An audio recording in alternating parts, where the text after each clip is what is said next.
Teologia Bíblica Batista Pactual, por Fernando Angelim. A posição de teologia bíblica que seguimos é a Batista Pactual, compatível com a Confissão de Fé Batista de 1689. Pode ser resumida da seguinte maneira: Deus criou todas as coisas, fez o ser humano à sua imagem e semelhança. O Senhor fez uma aliança condicional com Adão no Éden, na qual, se ele obedecesse, poderia comer da árvore da vida e viver eternamente. Porém, se desobedecesse, morreria, com todas as implicações dessa morte, física, espiritual e eterna. Adão e Eva, seduzidos pela serpente, o diabo, pecaram contra Deus e quebraram a aliança, sofrendo as consequências da queda. Por ser Adão o cabeça federal, ou seja, o indivíduo que representa um grupo, a humanidade, toda a sua descendência foi afetada por seu pecado. Porém, o Senhor promete que um descendente da mulher esmagaria a cabeça da serpente e ela lhe feriria o calcanhar. Essa é a primeira promessa do Evangelho nas Escrituras, chamada de proto-evangelho, apontando para o sacrifício de Cristo, aquele que viria para desfazer as obras do diabo.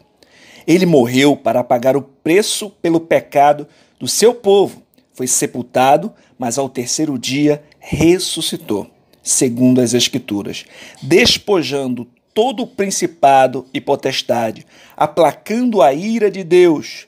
Tudo isso provém de Deus, que nos reconciliou consigo mesmo por meio de Cristo. Ao longo de todo o Antigo Testamento, a promessa a respeito do descendente da mulher se desenvolve através de sombras, sinais e tipos que apontavam para Cristo. Após a queda, toda a criação foi afetada. Logo percebemos que Caim mata Abel, Lameque também se torna assassino e a imoralidade se multiplica grandemente na terra. Diante da perversidade do coração humano, o Senhor envia um dilúvio. Porém, preserva um remanescente, Noé e sua família. Com Noé, estabelece uma aliança de preservação, na qual o Senhor não destruiria mais a terra por meio de um dilúvio. Essa garantia traz uma estabilidade física para o desenvolvimento da promessa, e o sinal dela era o arco no céu. No desenrolar da história, o Senhor chamou Abrão, a quem fez promessas que tinham aspectos físicos e espirituais, aspectos terrenos e aspectos celestiais, aspectos condicionais e aspectos incondicionais. Os aspectos físicos da aliança abrâmica se cumpriram na nação de Israel. O sinal desta aliança era a circuncisão física. A terra prometida era Canaã, e o desenvolvimento da mesma se dá com sua descendência física na nação de Israel sob a antiga aliança. Entretanto, os aspectos espirituais da aliança abrâmica referiam-se a Cristo, o descendente de Abraão, e se cumpririam na nova aliança. A circuncisão na nova aliança é no coração, a regeneração. Os herdeiros dessas promessas são aqueles que creem em Cristo, são aqueles que têm a fé de Abraão. O Senhor, lembrando da aliança que fez com Abraão, resgatou o povo do Egito por meio de Moisés, com quem também fez uma aliança no Sinai. A antiga aliança, a aliança sinaítica, tinha aspectos condicionais como o pacto feito com Adão no Éden, ou seja, obedeça e viva, desobedeça e morra. É uma aliança nacional, condicional e temporal, e distinta substancialmente da nova aliança. A nação de Israel é constituída nas leis cerimoniais, civis e morais da aliança sinaítica. Ela serve para preservar a linhagem do Messias.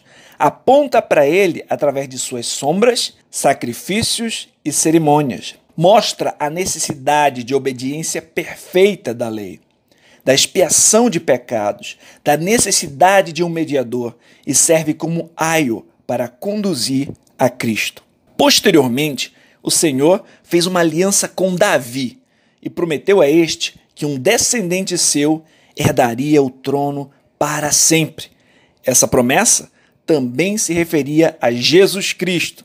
Observamos que todo o Antigo Testamento serve como uma promessa, sombra, sinal que apontava para Cristo. Muito embora todos os crentes do Antigo Testamento fossem salvos pela fé na promessa de Deus sobre um Messias que ainda viria. O preço pelos pecados desses foi consumado somente na cruz, pois o sacrifício de Cristo também tinha um efeito retroativo que alcançou até mesmo os crentes do Antigo Testamento. Portanto, ninguém é salvo pelas suas próprias obras, mas somente por meio do Filho. O sacrifício de Cristo acontece em cumprimento ao decreto divino, o eterno acordo que foi feito antes que houvesse mundo, onde o Pai planejou a redenção do seu povo, o Filho executou a obra expiatória e o Espírito Santo é quem aplica no coração dos crentes. Cristo é o Cordeiro que foi morto desde a fundação do mundo. Portanto, na plenitude dos tempos, Cristo Jesus veio, nascido sobre a lei, da linhagem de Abraão e Davi, o Filho de Deus, o Verbo que se fez carne, em cumprimento de todas as profecias, para resgatar a sua igreja, pagar o preço por todos os pecados do seu povo, de todos aqueles que nele creem. Cristo Jesus é a substância para quem todas as sombras apontavam. Ele é a revelação superior. O sinal de Jonas apontava para a sua ressurreição. A serpente no deserto para o seu sacrifício. O maná apontava para o pão da vida. Melquisedeque para o seu sacerdócio real, etc. Ele é o sumo sacerdote superior, o rei superior, o profeta superior. Ele é o descendente da mulher, o segundo Adão. Como foi nos dias de Noé, será em sua segunda vinda. Ele é o descendente de Abraão, por meio de quem todas as nações seriam abençoadas. Ele é o Cordeiro de Deus que tira o pecado do mundo. Ele é o descendente de Davi que se assenta no trono. A nova aliança em Cristo Jesus é superior à antiga. A lei foi dada por Moisés. A graça e a verdade vieram por Jesus Cristo. A nova aliança é incondicional. Todos os que fazem parte dela conhecem o Senhor e têm os seus pecados perdoados. Ou seja, essa aliança é um pacto de graça e é feita com os salvos. A aliança abraâmica prometeu um pacto de graça. A aliança sinaítica mostrou as condições do pacto da graça, mas somente a nova aliança cumpre o pacto da graça. O sangue de bodes e ovelhas não tinha poder para pagar pecados. Somente o precioso sangue de Cristo é quem nos redime de todo pecado. A nova aliança é com todos aqueles que foram regenerados, todos os que estão em Cristo, pois nele não há judeu nem grego, ele é tudo em todos. Os gentios convertidos são enxertados na videira, fazem parte da aliança, pois de ambos os povos fez um, e derrubando a parede de separação que havia no meio, na sua carne desfez a inimizade. Isto é, a lei dos mandamentos, que consistia em ordenanças, para criar em si mesmo dos dois um novo homem, fazendo a paz e pela cruz reconciliar ambos com Deus em um corpo, matando com ela as inimizades. Portanto, a nova aliança é com os crentes, os eleitos, quer judeus, quer gregos que se renderam a Cristo. A igreja de Deus é composta de judeus e gentios convertidos a Cristo. Entendemos que o reino de Deus já está entre nós. Toda a autoridade foi dada a Cristo. Ele assentou-se à destra da majestade nas alturas, mas ainda não na sua plenitude. que se dará na segunda vinda de Cristo e consumação de todas as coisas. Esse atual período chamamos na teologia de já e ainda não. O período da proclamação do Evangelho por toda a terra, no qual chamamos os rebeldes para renderem-se, enquanto há tempo, ao grande Rei que virá. O Senhor Jesus Cristo voltará, descerá do céu com alarido e com voz de arcanjo e com a trombeta de Deus, e os que morreram em Cristo ressuscitarão primeiro. Depois nós, os que ficarmos vivos, seremos arrebatados juntamente com eles nas nuvens a encontrar o Senhor nos ares, e assim estaremos com o Senhor. Na consumação de todas as coisas, Satanás e os seus demônios serão lançados no lago de fogo, junto com todos os ímpios, para sofrerem eternamente em justa condenação. E os justos viverão eternamente com Deus, e serão o seu povo, e habitarão em novos céus e nova terra, onde habita a justiça.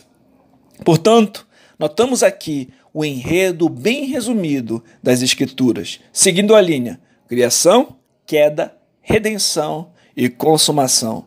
No final das contas, ou alguém está em Adão, tentando se salvar por suas próprias obras, ou está em Cristo, sendo salvo por meio dele. Cristo Jesus é o cabeça federal da igreja.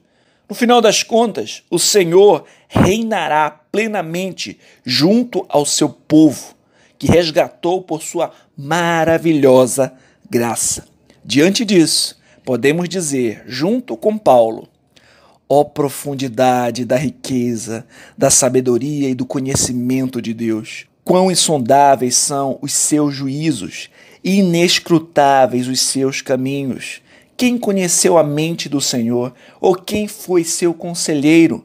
Quem primeiro lhe deu, para que ele o recompense?